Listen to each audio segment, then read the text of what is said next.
La ilaha illallah wahdahu la syarika lahu lahul mulku wa lahul hamdu wa huwa ala kulli syai'in qadir.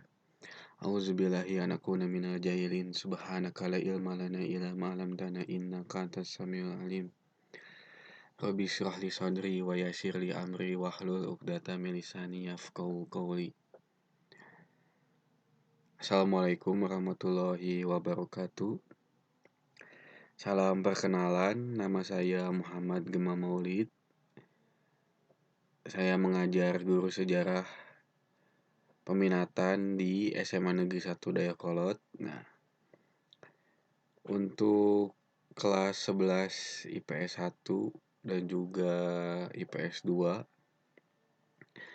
ini pertemuan pertama ya, mata pelajaran sejarah peminatan bersama saya.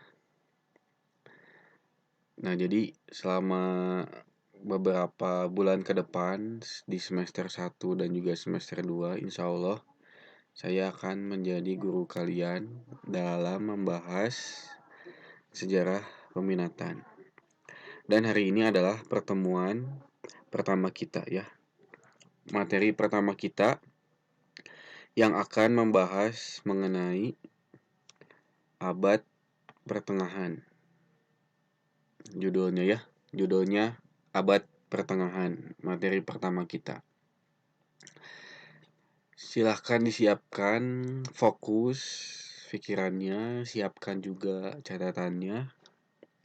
Kita akan belajar bersama di materi pertama tentang abad pertengahan. Ya, materi yang pertama. Bismillahirrahmanirrahim. Abad pertengahan. Jadi kita belajar tentang sejarah Eropa. Sejarah benua Eropa.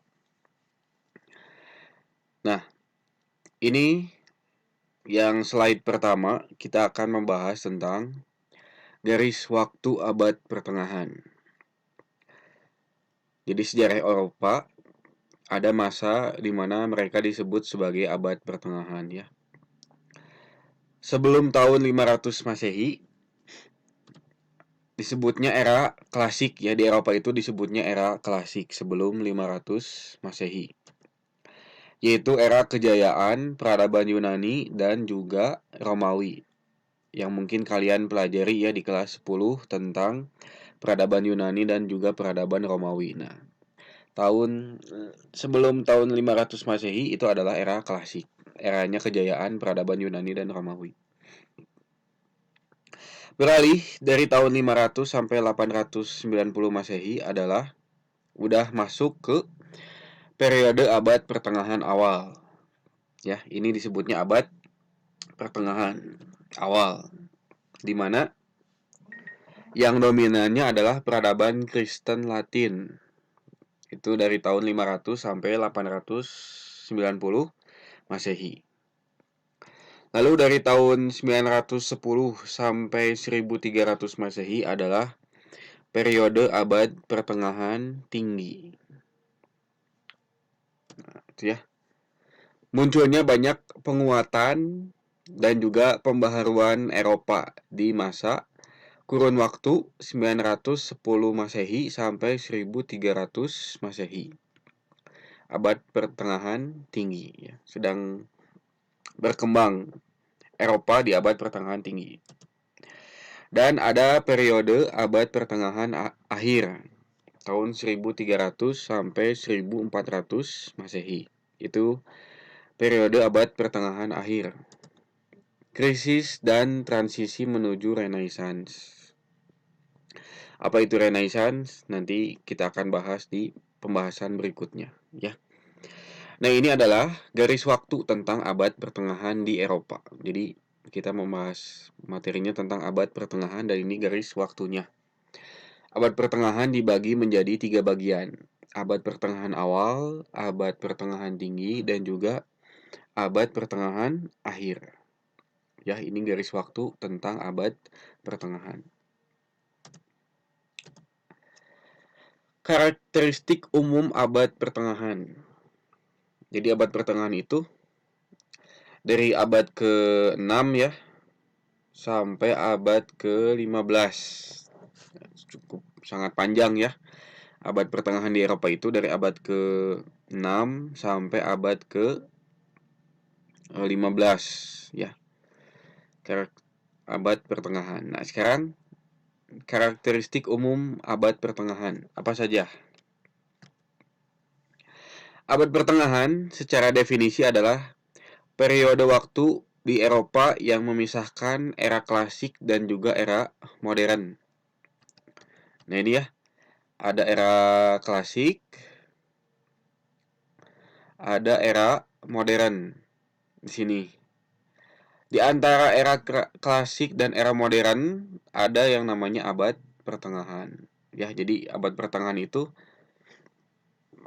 di tengah-tengah ya antara Eropa era klasik dan nanti kedepannya ada Eropa modern. Jadi abad pertengahan periode waktu di Eropa yang memisahkan era klasik dan era Eropa modern. Abad pertengahan di Eropa, karakteristik umumnya adanya konflik dalam agama Kristen, yaitu Romawi Barat yang dominan Kristen Katolik Roma dengan Romawi Timur Bizantium yang menganut Kristen Ortodoks Yunani. Nah, ini yang akan memicu konflik ya. Memicu konflik antara orang Kristen di Eropa karena berbeda. Ada Romawi Barat yang Kristen Katolik dengan Romawi Timur yang Kristen Ortodoks. Nanti kita akan lihat ya bagaimana perbedaan ini menimbulkan konflik yang berkepanjangan dan sangat besar dampaknya ya. Bagaimana Katolik dan Kristen Ortodoks itu perbedaan dan ada masalah dalam konflik mereka. Masyarakat yang menjadi motor penggerak abad pertengahan adalah orang-orang Anglo-Sakson, Inggris, Franka, Prancis, Visigoth, Spanyol, dan Germanik, Jerman. Nah, ini warna benderanya ya dari masing-masing bangsa yang menjadi penggerak abad pertengahan. Ini yang merah Anglo-Sakson dari Inggris, yang biru ini Prancis ya atau Franka, Visigoth Spanyol, dan juga Germanik Jerman. Ini 4 bangsa yang menjadi motor penggerak Eropa di abad pertengahan. Nah ya, mudah-mudahan bisa dipahami ya sampai sini tentang karakteristik umum abad pertengahan. Ini ciri-ciri umumnya. Nah, kita berlanjut pada periode abad pertengahan awal.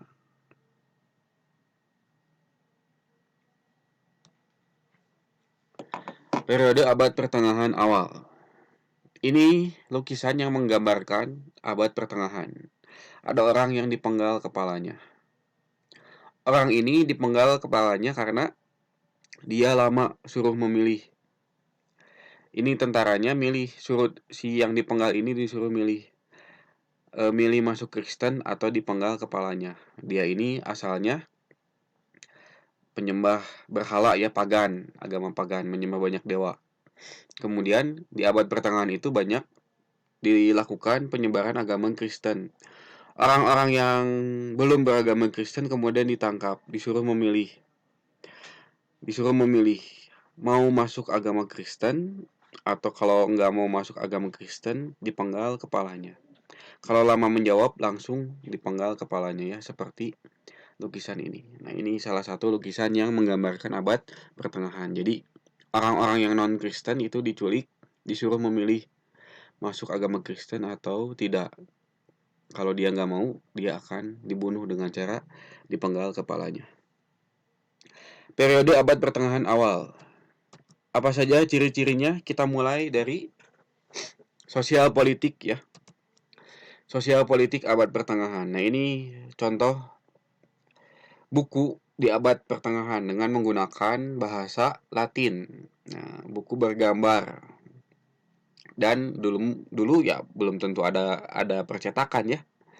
Ini kita bicara abad ke-6 sampai abad ke-15 Masehi ya, belum ada mesin percetakan yang sangat canggih. Sosial politik abad pertengahan awal ya, abad pertengahan awal.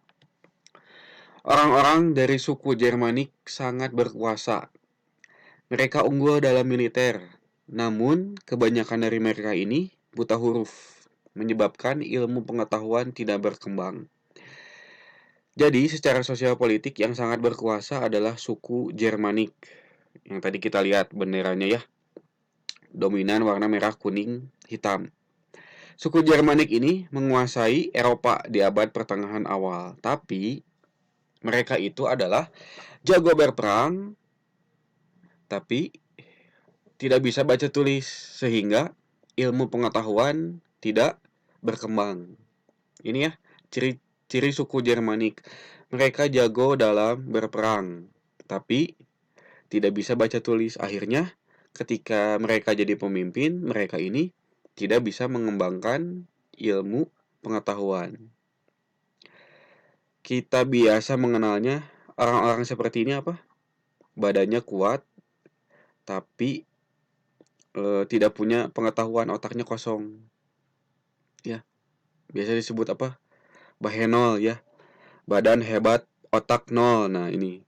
Jadi badannya kuat, fisiknya bagus, jago berantem, tapi bodoh gitu. Nah, ini jangan dicontoh ya tentang suku Germanik ini. Mereka unggul dalam militer tapi buta huruf, sehingga ketika memimpin, ilmu pengetahuan dan teknologi tidak berkembang. Lalu, mereka ini sangat primitif ya, menerapkan hukum trial by ordeal. Jadi hukumnya itu bukan hukum formal, tapi hukumnya itu hukum aneh. Contoh, seseorang yang dituduh penjahat akan dilemparkan ke sungai yang dikeramatkan. Bila dia tenggelam, maka dia adalah orang jahat. Namun bila mengambang berarti dia orang baik-baik. Jadi hukum pada masa itu tidak ada pengadilan. Hukumnya by mitos. Kayak ini ya, ada penjahat, ada orang dituduh penjahat.